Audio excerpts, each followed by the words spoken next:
We bottomed out, and you've seen us move our way up higher. We broke the previous resistance levels, and we are now clear of that base.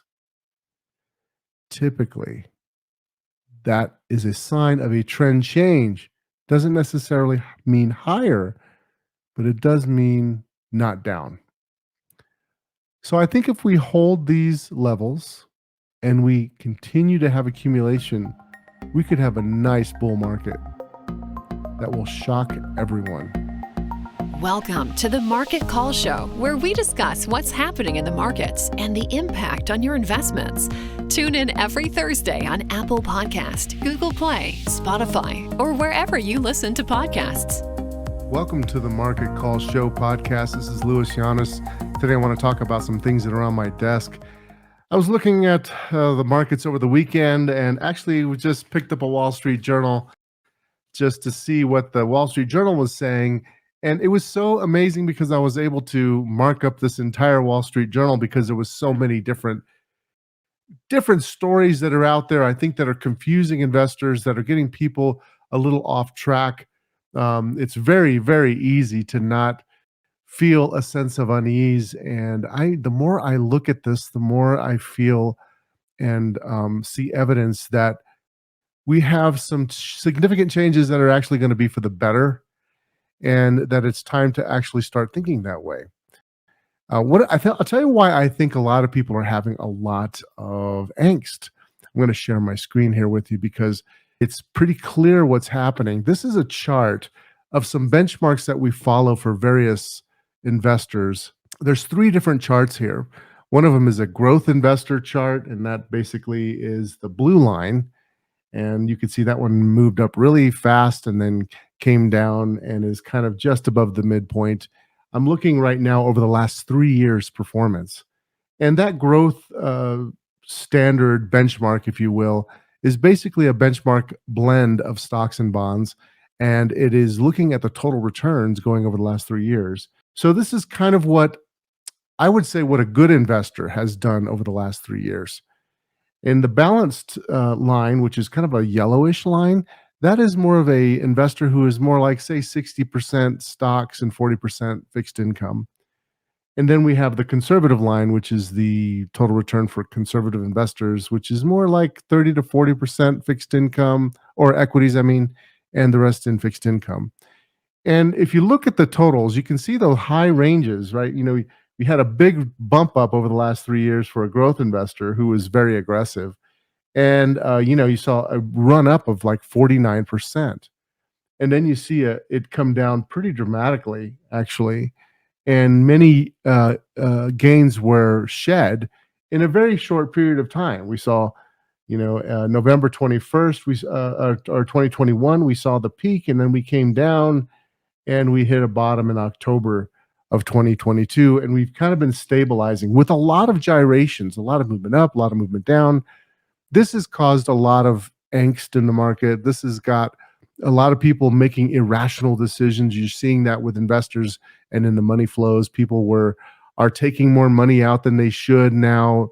A lot of people are investing in real estate when they shouldn't be. It's very interesting to see the types of things that are happening right now. And there's no wonder that why this is happening, because this type of market performance has been very, very tough. What's interesting is this is really pretty normal. This is pretty normal behavior in a decline. And there is no good returns without some volatility. You'll have some setbacks as you're moving higher. So we definitely had a rough year last year, as everybody knows, partially also because fixed income did not help. Fixed income went down as the interest rates went up. So with that as the backdrop, I kind of want to just break down some of these headlines with you, just to give you my take and what I think is going on. So in the Wall Street Journal headline, and this is Friday's Wall Street Journal, the headline was "Economy Cools Amid Recession Fears." And there's a graph there that shows, you can see that green bar chart, that shows the economy is actually starting to slow again. So We have had a lot of talk that we've never had a recession, but if you look in that chart there, you see there was 2 negative quarters. So you could argue we actually had a recession. But what's interesting, we had a negative quarter in the quarter one of 2022 and quarter two of 2022. And then we had a bit of a bump up. And then every single quarter, we've been decelerating in growth. So we had two negative GDP quarters, Q1 and Q2 of 2022, and then the last 3 quarters of GDP decelerated in growth. Okay, so this is important because it is actually showing that the economy really hasn't really taken off. So if you listen to the headlines of what's on the kind of standard media, there was a lot of talk that things are getting better, and wages have been getting better, and therefore employment has not fallen off. And this is typical when you have an economy where inflation is getting higher. People don't feel like they're getting better off. There was some money that was injected into the system, a significant amount of money, and people use that money temporarily, made you feel better, was like a sugar high, but really things have kind of softened. And the reason why I'm saying this could be an optimistic thing is because the Federal Reserve is likely to have to keep a lid on raising rates much further, at least in the near term. So I think we have a short-term effect that's positive for equities, despite the fact that they're pretty pricey still. And I think this also is going to lead to more injection of money. So the other part of this backdrop has to do with these banks, right? Everybody is talking about the banks. And there's a couple things with the banks that really are making this interesting because, first of all, we have the one problem which has to do with the treasury bills or treasury bonds going down in value. Those treasury bonds going down in value can cause a deterioration of the balance sheet. And if investors or bank depositors take their money out, that could lead to negative equity, realization of losses, and basically banks going under. And we're seeing that again, and we're seeing more of this. In fact, when I talked about this last time, I said we'll continue to see more consolidation. I think we're seeing that right now with First Republic. I haven't seen the headline as to what that is, but that's pretty normal what can happen. But there's another side to this that is interesting that could actually lead to more bank problems. That has to do with the fact that we have a lot of commercial real estate on the books. And I was looking at the commercial real estate statistics, and a lot of this real estate is not doing well, as you know. After the pandemic, we have seen vacancy rates go up and not come down. So there's a lot of empty space. So I actually decided I was going to look up some of these stats, and I found various stats that the industry creates. And it looks like if you look at the major metropolitan areas, there's like 19%-ish vacancy rate right now, which means like 1 in 5 office building or 1 in 5 square foot is empty.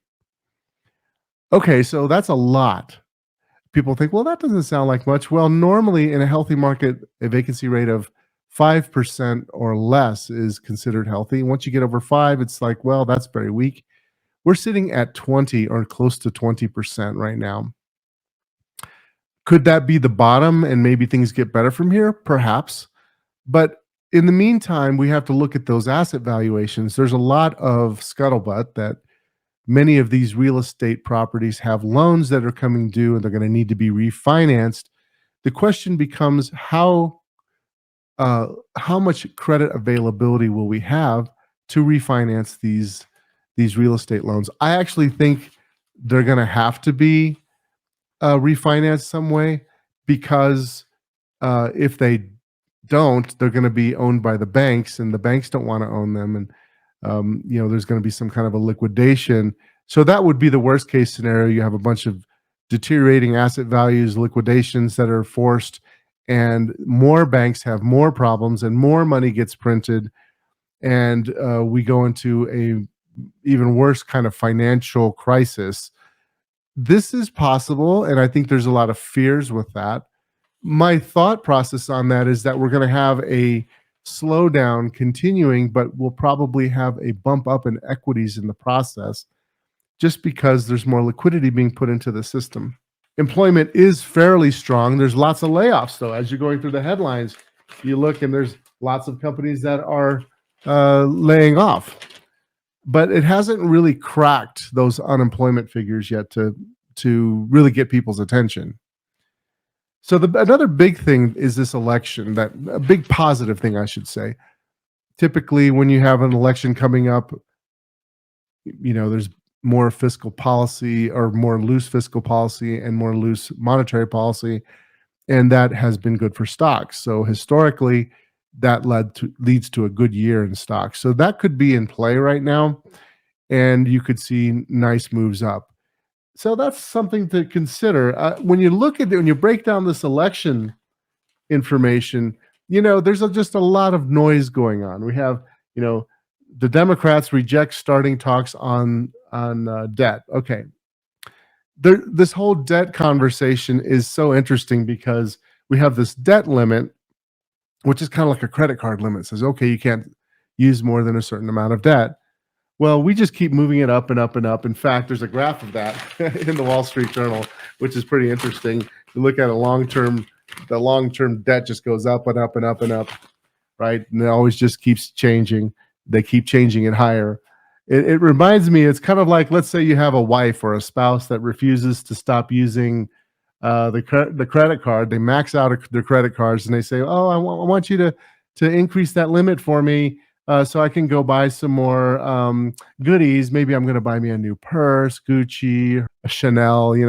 I need another Chanel purse. Max out that credit card even more. It makes no sense. We know it makes no sense. We're hurting ourselves in the long term. We know that. So the question is when does that become a problem? It's not a problem until it is. And historically, when these become problems, they become problems really fast. But in the meantime, the stock market can do very well. I want to caution people from being overly concerned, because you could miss out on some good returns in the near term. Another thing about this whole election thing that's interesting is that, Biden decided he's going to seek a new term. Almost all the Democrats and Republicans, there's so many Democrats and Republicans that really don't want him to run. So we're kind of in a weird situation. We're all trying to, look at our options during the election, and many people are unhappy no matter which way you go. But if you look at the track record, you could see that there's plenty of reasons to not like the current administration's behavior and how they're handling the economy and other things. And there's plenty of reason to not like other candidates on the ticket. So I think that is creating a lot of negative feelings by investors, and they're thinking, "Gosh, where is this country going to, and what does that mean for us as investors?" But interestingly enough, that's when actual opportunities are created. I'll tell you another thing that's causing an overhang that is probably creating a potential opportunity for a bullish move has to do with all of the Ukraine, China, Russia dynamics. You look at the headlines, you look at what's happening, it's clear that China is rising in the new world order. It's clear that they're becoming a bigger factor in negotiations, even in the Ukraine. I mean, you can see that China is actually looking at creating negotiations to try to stop what's going on in the Ukraine. And we are becoming, as the United States, a smaller component of the world dynamic. Although we still dominate, we are becoming a smaller part of the equation. And so the whole triangulation between Europe and Russia and China, that whole thing, and you throw in the Middle East and you throw in the United States, and you have a kind of a chess game that is likely going to slowly continue to move towards this new world order where the United States is not the dominant. So that will create opportunities, because a lot of people see that as such a negative. It's clear that that's what's happening. A lot of people see that as such a negative that they'll continue to weigh on certain stocks, and they'll weigh on those stocks too much, and eventually we'll see uh, valuations go higher. So I'm trying to talk myself into a bullish case here, right? It almost sounds like, wow, there's so many negative things. How can you be bullish? Well, that's a really good question. I'll tell you, one of the things that I'm looking at is that the markets themselves are stabilizing. So the markets tend to climb a wall of worry. So all of these things that people are looking at in the headlines, they go, my gosh, why should I own stocks? Another thing that I'm hearing, I'm having more and more phone calls where people are calling up and saying, hey, why don't we just own a ton of treasury bills? I mean, I can get 4.5%, 5% on a treasury bill. That's a great rate of return. Why take risks? And I look at that and say, yeah, on a risk-adjusted return basis, that is the most attractive area in the fixed income market. But what's interesting is the yield curve rolls over and is inverted, so you cannot lock that in for very long. That is the problem. So the market is already pricing in a recession right now, and it has already priced in a recession. We could see a bottom that surprises everyone, and I have been talking about this for a while. We did reduce risk because of the uncertainties with regard to the banking sector, but we are slowly moving ourselves back to a position of more invested. So anyhow, I just look at these headlines and you look at these cross currents and you go, why in the heck would I be an investor right now in equities? And I would tell you the reason why is because you're not going to have, first of all, a rip-roaring bull market with everything going up at the same time. That's highly unlikely. I think you're likely to have pockets that move higher, certain areas that you could overweight. But as I talk this through, you can see it's scary out there, right? It's scary out there. And that's leading us to a situation where we say, gosh, what do I do with my money? I'm talking myself out of being bullish myself right now, just talking about it, right? But then I look at some charts and I go, wait a minute, what is happening here? So let's dissect this down a little bit. We had a nice correction. We bottomed out, and you've seen us move our way up higher. We broke the previous resistance levels, and we are now clear of that base. Typically, that is a sign of a trend change. Doesn't necessarily mean higher, but it does mean not down. So I think if we hold these levels and we continue to have accumulation, we could have a nice bull market that will shock everyone. So that's something I think we should look at. I'm going to switch gears a little bit now. Looking at the equity markets right now, when I pull up all these headlines, I get really, really emotional. It's easy to get emotional about it. But if you break it down and you start looking at the numbers, you could see that there's reason to be optimistic and there's investments that can be made. I'm going to pull up some of our models. When we create our investment strategies, we have this concept that we use of forecasting risk-adjusted returns and then looking at the diversification benefits of different investments and blending those investments to get a solid return expectation with the lowest amount of risk possible for our clients. For example, if you look at the equity market, so one of the things we do is we look at various sectors in the market and industries in the market to look at what their return and risk characteristics and forecasts are. So we create a forecast. We first start off by looking at those factors that we think are the most important for forecasting return and risk. So for example, in the sectors, we're looking at historical valuations. What is the dividend yield? What is the weighted average PE? What is the price to sales? What does the cash flow look like? And then we look at forecast valuation too. So what is the dividend yield forecast to be? What is the forecasted multiples to various fundamentals like cash flow and earnings, book value, sales? And then we also look at the growth numbers. What has the historical growth been, say, over the last 5 years? what is the forecasted growth going to be? What is the forecasted growth in earnings and sales? And then we look at other total returns, like what is the momentum of the stock? How has the stock been trending on a relative and absolute basis over the last 3 months, 6 months, 1 year?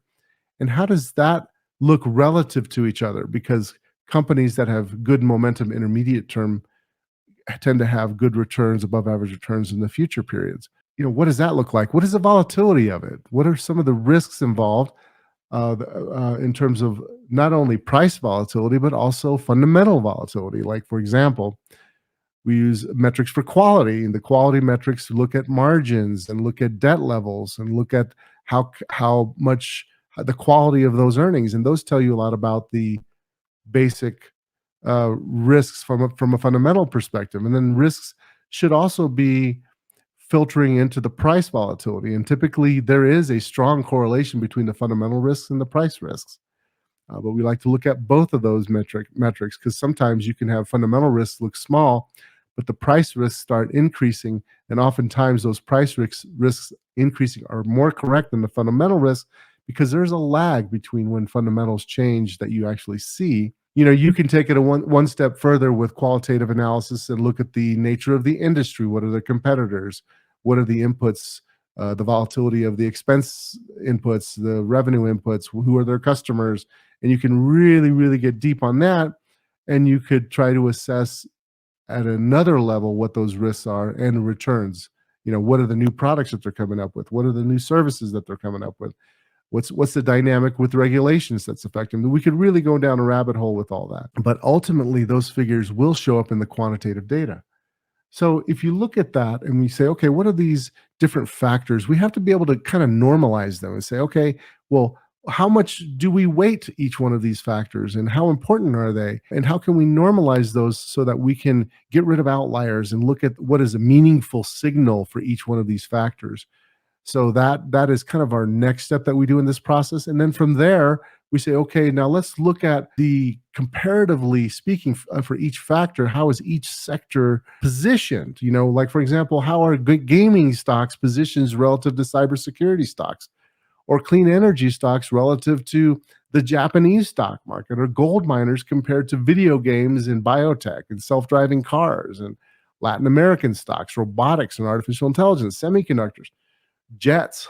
So that allows us to see things in a more holistic way. This is thinking slow. And when you think slow, you can have better outcomes, because you're able to actually rationally parse these things out and get a relative attractiveness of return and risk for each one of these industries, for example. And we do the same thing in fixed income securities as well, and alternative investments. Anyhow, so once we've done that, then we can scale those down and say, okay, now let's bring this down to an actual signal that we can quantify. And we want to look at, like, for example, on a dividend basis. If we look on a dividend basis, for example, right now, the best dividend growth and current yield, et cetera, is in Japanese stocks in Asia or in Latin America. Some of the regional banks have amazing dividend yields. So you have to look at this. And then, for example, in the growth area, who's got the strongest growth? Well, some of the lithium battery stocks have a tremendous growth. And same thing with rare earth stocks have tremendous growth in many different ways. And we're seeing oil and gas growth being very, very high. On the flip side, on the lower side, we see lower growth in other areas, right? You could tell there's a trade-off. Sometimes the best value companies, if you look at like valuation-wise, the strongest value sectors would be, they're not in the US, it's outside the US. So you're seeing more value outside the US with some exceptions. For example, even today, there's strong value in the oil and gas sector. There's reasonably good value in the transportation sector. There's good valuations. You're starting to see valuations starting to come in with those banks. The banks that everybody is fearing, you're starting to see the values look more attractive there now. There's strong value in the Latin American stocks. So then we look at momentum, and momentum tells you different things. Like, for example, the gaming stocks are doing very, very well because there's positive change that's happening there. There's positive change in the home construction. A lot of people say, well, home construction with rising interest rates, why do I want to do that? Well, earnings are doing better. You're seeing the growth numbers pick up. You're seeing the momentum numbers pick up. These are things that if you're thinking slow and you're not looking at the emotions of going through the newspaper, then you can actually be more targeted and be a rational investor, which is really what we're trying to do for our clients. So then we look at the risk factors, say like, well, okay, what is relatively low risk right now? Well, our risk estimates are actually, all over the map right now, right? I mean, you have higher risks in certain areas that you would think are not as high risk as you would normally have it. Well, anyway, and I don't want to get into too many of the details right now. The idea is if you think slow, if you take things more rationally, you should make better decisions over the long term. And it's not always going to be right 100% of the time, but that's not what you need. You just need good diversification and to be right over the long term over your portfolio selection. So after coming through a rough year, the psychology is negative, the headlines are negative, some of the fundamentals and technicals are improving. So I have to be more on the side of improvement right now. I know this could sound confusing, all the stuff that I'm talking about, because some of the things that I'm talking about from the headlines are so negative that you go, oh my gosh, why the heck should I invest? But then once we start thinking slow, you can say, hey, well, I don't know. Maybe we should have some better investments. So the idea is to be long-term in your thinking, be diversified, have a disciplined approach, have a good financial plan, and then you should do very, very well. So let's move on a little bit to the fixed income market again.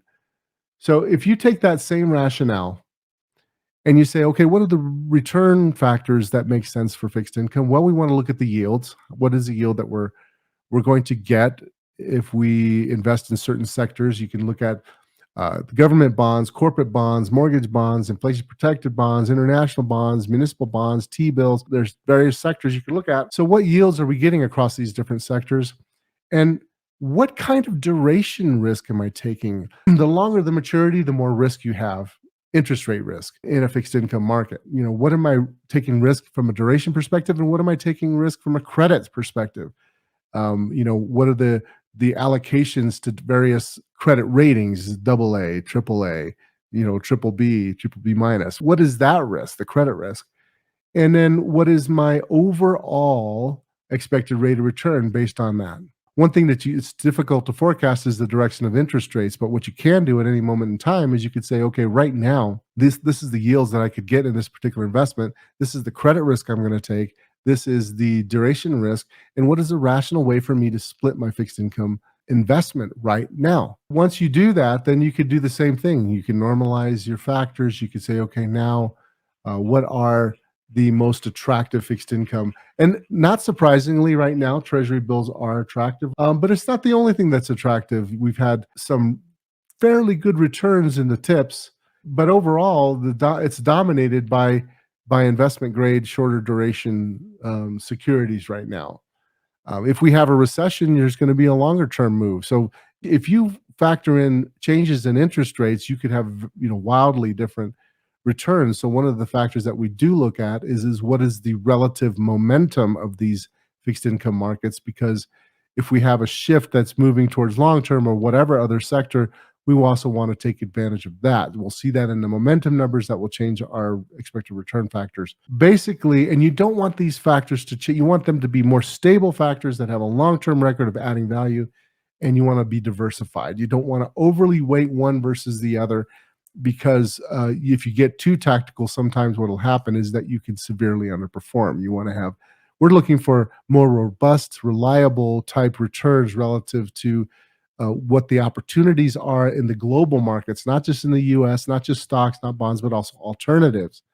So one of the things that we're also investing in right now, pretty heavily, I shouldn't say pretty heavily. I want to say on average, our allocation is about 8% in managed futures, trend following futures, global macro type strategies, long, short, stocks, bonds, commodities, currencies, because these types of strategies are amazing diversifiers. I don't know of another type of strategies that is more diversified to long only stock and bond portfolios.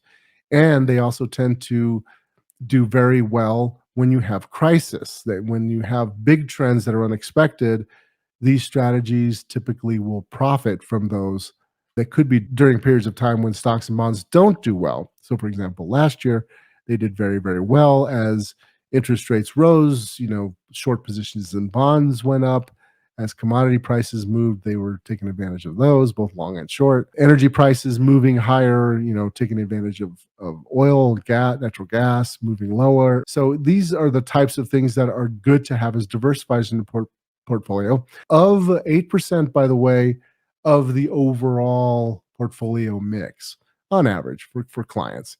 And we look at that relative to, how much you have in bonds, how much you have in stocks. And, taking this slow way of looking at your investments in the long run helps you. And you don't have to be doing crazy things in order to make reasonable returns. I think one of the things that I have learned as an investor is that anytime you have a religious-like fanaticism about a factor, like I'm a value investor or I'm a growth investor, this is where you get into trouble. Maybe over the long run, you're going to do great. But if you don't have, you're going to have periods of time where you severely underperform in those types of strategies. You may do very well or above average over the long term, but not usually without a severe amount of pain. And for most investors, our goal is to have a reasonable rate of return without sticking our neck out, and for us to meet life goals, to preserve our wealth for the long term, beat inflation, have money for the next generation, beat inflation, and have this preservation and peace of mind